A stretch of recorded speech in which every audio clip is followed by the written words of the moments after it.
Focus all competitive এক্সামিনেশনের জন্য 10ই September 2025। বহুমাত্রিক দারিদ্র সূচক বাংলাদেশ। এখান থেকে এমসিকিউ কি হতে পারে দেখো। কোন দেশ ইউএনআইসিইএফ ও ইউ এর সহযোগিতায় প্রথমবারের মতো জাতীয় বহুমাত্রিক দারিদ্র সূচক প্রকাশ করেছে? কে করেছে? বাংলাদেশ। নেক্সট আসছে মাউন্ট কিলিঞ্জারো ক্লাইম্ব। দেখো এখান থেকে কোশ্চেন কি হচ্ছে, আফ্রিকার সর্বোচ্চ শৃঙ্গ মাউন্ট কিলিমাঞ্জো সম্প্রতি কে সফলভাবে আরোহণ করেছেন? কাবাক ইয়ানো। নেক্সট কোশ্চেনে আসছে সি লেটস টু প্রোগ্রাম, এর থেকে একটু ডিটেলস দেওয়া আছে, তারপর আমি এমসিকিউটা বলছি। দেখো সি লেটস টু প্রোগ্রাম উদ্বোধন কে করেছেন? অন্নপূর্ণা দেবী।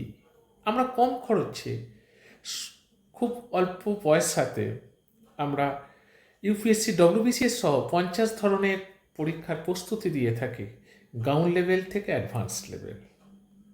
এবারে আসছি AI therapy Ben in USA. প্রথম মার্কিন রাজ্য হিসাবে কোনটি এআই থেরাপি নিষিদ্ধ করল? ইলিনয়।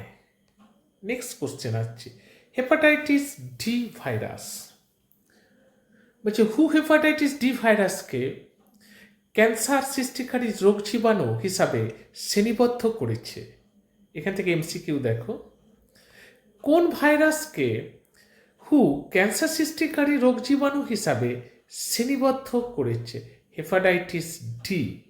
আমরা কি কি পড়াচ্ছি একটু দেখে নেবে, যদি প্রয়োজন মনে করো যোগাযোগ করতে পারো। আর যদি ভিডিওটা ভালো লাগে তাহলে বন্ধুদের মধ্যে শেয়ার তো অবশ্যই করবে, আর লাইক তো দরকার, কারণ নতুন নতুন ভিডিও পেতে গেলে সাবস্ক্রাইবও দরকার। এখানেই শেষ করলাম। ভালো থেকো, সুস্থ থেকো।